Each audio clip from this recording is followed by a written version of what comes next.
Que nossa fé nos leve a chamar no momento certo pelo Senhor, confiando nele sempre, em todas as situações, confiando nele a nossa vida e o nosso ser. A você, meu irmão, minha irmã, que dedique esse momento para juntos partilharmos um pouco da palavra de Deus. Eu desejo que você esteja na unidade, na fraternidade do Pai, do Filho e do Espírito Santo. Hoje, terça-feira, 14 de janeiro, nós temos como memória histórica o Dia do Enfermo, o Dia do Empresário de Contabilidade e Dia do Treinador de Futebol. A esses profissionais, o nosso abraço e a nossa oração. E convido você a juntos escutarmos o Evangelho de São Marcos, capítulo 1, os versículos do 21 ao 28, que nos diz: Foram à cidade de Cafarnaum, e num sábado Jesus entrou na sinagoga e começou a ensinar. As pessoas ficavam admiradas com seu ensinamento, porque Jesus ensinava como quem tem autoridade, e não como os doutores da lei. Nesse momento estava na sinagoga um homem possuído por um espírito mau, que começou a gritar, dizendo: Que queres de nós, Jesus Nazareno? Vieste para nos destruir?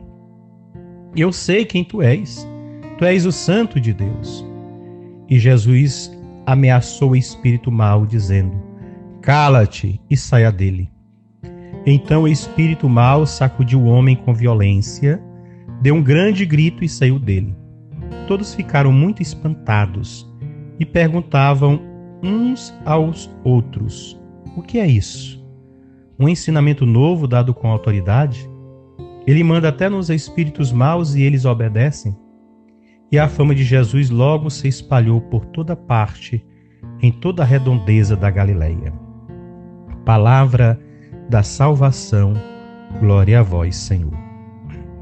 As pessoas ficaram admirados com seu ensinamento, porque ensinava como quem tem autoridade.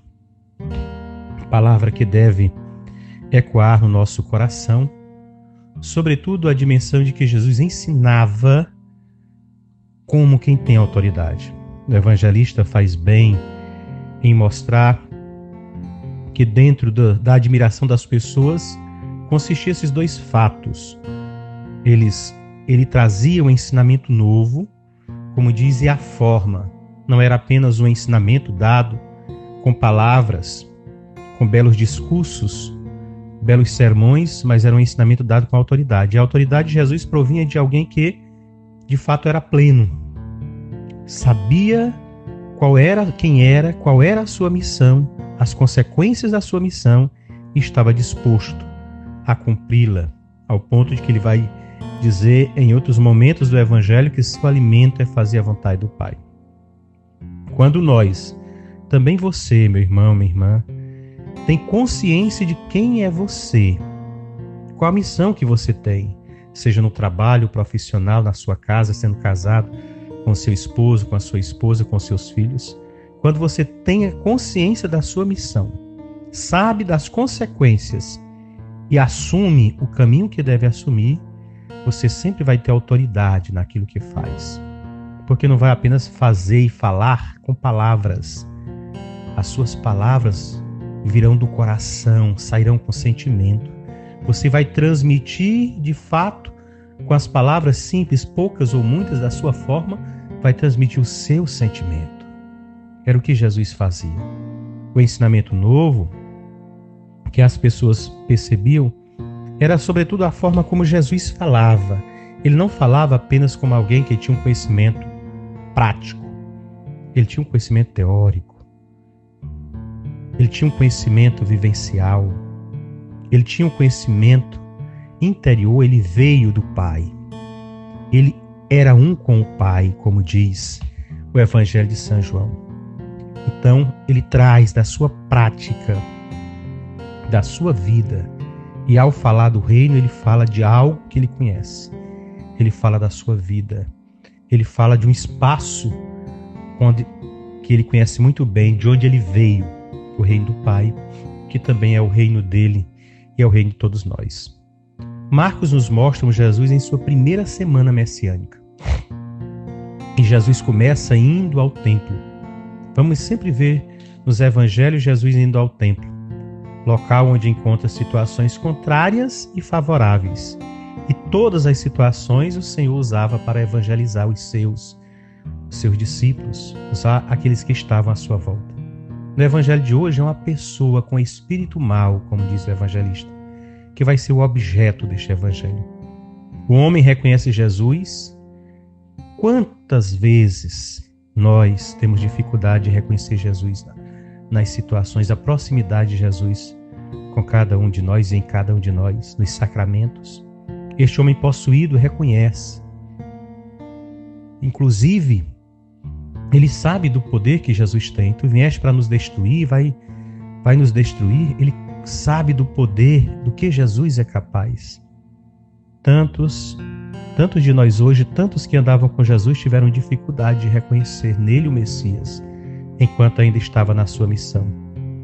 Quantas pessoas são frequentadores do templo hoje, naquela época, os religiosos de plantão, mas não reconheceram e nem acreditaram em Jesus, como hoje ainda não reconhecem no irmão, no sacramento, e não acreditam na presença de Jesus, inclusive nas suas vidas.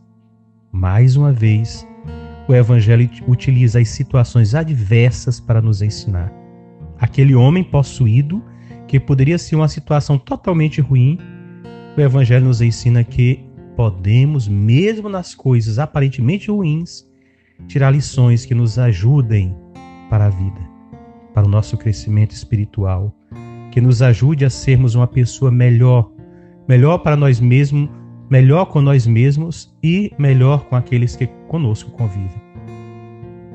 Talvez muitos de nós que rezamos diariamente, talvez muitos de nós que digamos crer em Deus, não tenhamos a mesma disponibilidade de gritar ao Senhor, em alto e bom som, o que o Senhor é capaz de fazer. Aquele homem possuído teve essa disponibilidade.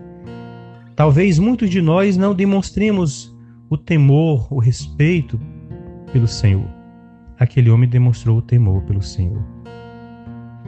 Nós precisamos, de fato, olhar mais para nós e vermos quais as nossas atitudes diante de Deus, quais as nossas atitudes para com Deus e, sobretudo, Deus quer estar na sua criação, na obra da sua criação, e, sobretudo, estar naqueles e naquelas que são o ápice da sua criação, que são nossos irmãos e irmãs. Quando nós passamos a perceber desta forma, nós vemos o tanto que temos para aprender e ensinar uns dos outros, e percebemos que, por mais dificuldades e limitações que tenhamos, sempre temos algo a ensinar e muito mais a aprender dos que conosco convivem. O Evangelho de hoje nos mostra o exemplo deste homem que está possuído, mas que Jesus vai curá-lo. Também nós precisamos ser curados pelo Senhor, curados sobretudo da nossa falta de humildade, do nosso orgulho que nos impede de nos aproximar dos nossos irmãos, daquilo que nos impede de agirmos com autoridade diante do que nós somos e da missão que o Senhor confia a cada um de nós. Eu espero, meu irmão, minha irmã, e rezo a Deus, pedindo que você seja capaz de se reconhecer, saber de fato quem é você, as capacidades que você tem, qual a missão, o que você veio fazer no mundo. Você não é mais uma, você veio com uma missão. Qual a missão que você tem nesse mundo? E quando descobri-la, certamente você descobrirá a felicidade, que não é estar feliz todos os momentos, mas é viver a felicidade em cada das situações, mesmo as mais adversas, e desta forma você ser capaz de escutar a todos, de todos se aproximar e a todos poder ajudar. Rezemos hoje de um modo muito especial por todos os doentes, aqueles que nas nossas casas, nos leitos dos hospitais, nos postos de saúde, necessitam de serem tocados pela graça de Deus, curados. Rezemos pedindo que Nossa Senhora, a Mãe de Deus, cuide de cada um, cobrindo com seu manto sagrado, e ajude a todos e a todas os doentes a terem bons profissionais da saúde ao seu lado, para os ajudar nesse instante. Ave Maria, cheia de graças, o Senhor é convosco. Bendita sois vós entre as mulheres, e bendito é o fruto do vosso ventre, Jesus. Santa Maria, Mãe de Deus, rogai por nós, pecadores, agora e na hora de nossa morte. Amém. Meu irmão, minha irmã, desejo a você muita paz e que seu dia seja abençoado. Fique na graça do Pai, do Filho e do Espírito Santo.